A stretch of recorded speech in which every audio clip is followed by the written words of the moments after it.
عليكم ورحمه الله وبركاته. اللهم صل وسلم وبارك على سيدنا محمد. وصفتنا النهارده هنعمل المش بتاعنا المصري من الالف للياء، من اول تمليح الجبنه لحد ما نعمل بطرمان مش حلو كده يبقى موجود في البيت. بصوا بقى يا جماعه، انا عامله كميه جبنه، سبت لكم الوحدتين دول عشان اوريكم التمليح ازاي. دول شويه ملح، انا بحب الملح الخشن اللي هو ده، الملح اللي هو الصخر. شايفين حبيبات ازاي يا جماعه؟ لو مش عندكم اعملوا بالملح العادي، وحط عليه معلقه شطه. هنقلبهم كده مع بعض عشان املح الجبنه بتاعتنا. انا قلبتهم كده، شايفين الملح حبيبات ازاي؟ ده بيجي يا جماعه من عند العطار، او من اي ماركت. هعمل امسك الجبنه كده، الجبنه بتاعتي لازم تبقى شايفينها ناشفه يا جماعه، ناشفه كده مش طريه عشان ما تتهريش مني. كده اعملها بالملح بتاعنا كده اهي، واحط المفروض في مصفى عشان تنزل الميه بتاعتها في المصفى اهي كده. دي اول قطعه. القطعه الثانيه شايفين الحته ناشفه ازاي يا جماعه اهي كده في الملح. دول انا سبتهم عشان اوريكم تمليح الجبنه. دي اول خطوه في عمايل المش.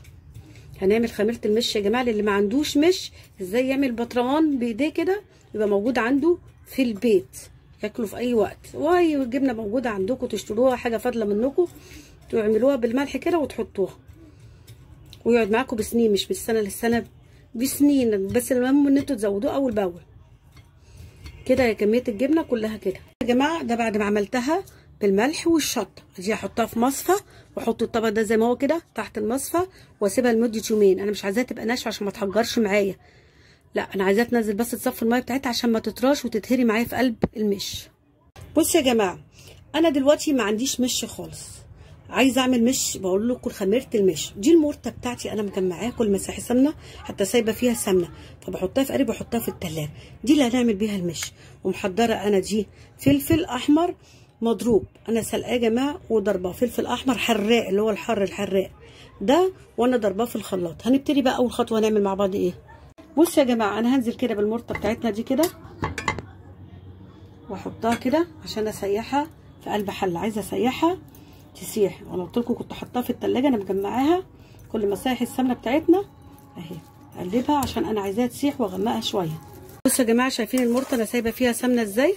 دي المفروض المورته دي اللي هي من الزبده يا جماعه، سواء بقى زبده جاموسي او زبده بقري اي حاجه اهي. انا غمقتها شويه، هنزل عليها. ده لبن يا جماعه، لبن رايب، انا بخليه عشان ازود بيه المش او بعمل بيه معجنات. شايفين القطع اللي فيه ديت بتدي سماكه وتقل لايه للمش. بصوا بقى يا جماعه، الملح اللي هو شويه ملح بقى كده بالشطه احطهم تاني كده عليه واقلب. شايفين السمنه بقت من فوق ازاي؟ واروح بقى نازله دي الهريسه اللي انا قلت لكم عليها، الفلفل الاحمر اللي انا ضرباه ده كده احطه عليها يديله لون حلو كده. وانا هغليه وكده يبقى انا معايا خميره مش اقدر احط فيها الجبنه، يبقى كده انا عملت خميره المش.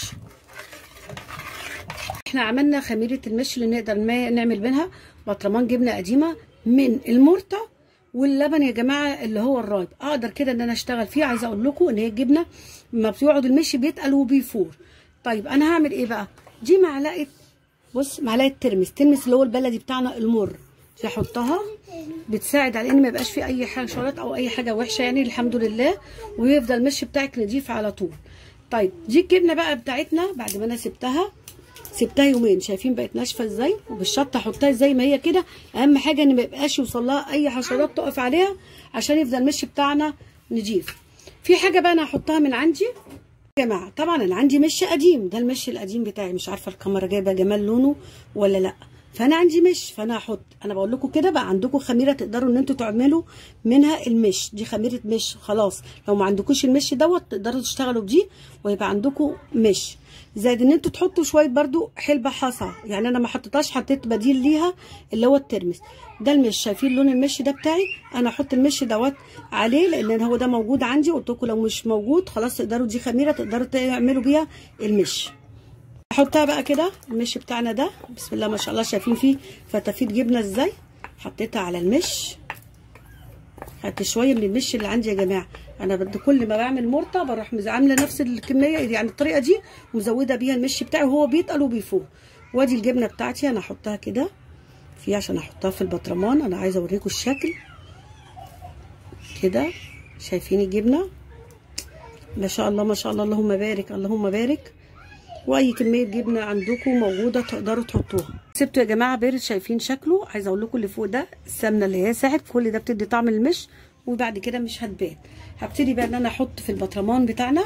الشكل النهائي يا جماعه البطرمان المش اللي احنا عملناه. شايفين مش عملنا خميره المش بسهوله بايدينا، وعندنا شايفين بطرمان بسم الله ما شاء الله مليان مش ما شاء الله وجبنه. تقدروا ان انتوا تعملوه في البيت وبايديكم ونضيف. عايزه اقول لكم ان انت ده انا هفتح بعد شهر تقدروا تاكلوا منه، والجبنه تبقى طريه واخده بقى طعم المش مع المرطه. هي ريحه تحفه بتاعت المرطه مع السمنه، ريحتها جميله. وعايزه اقول لكم ان انتوا كل ما يبقى عندكم مرطه تروحوا لنفس اللي انا عملته وتزودوا بيه، لان هو كل ما بيقعد بيتقل المش بيتقل وبيفور يا جماعه. هتلاقوا نفسكم بتعملوا بطرمان تاني.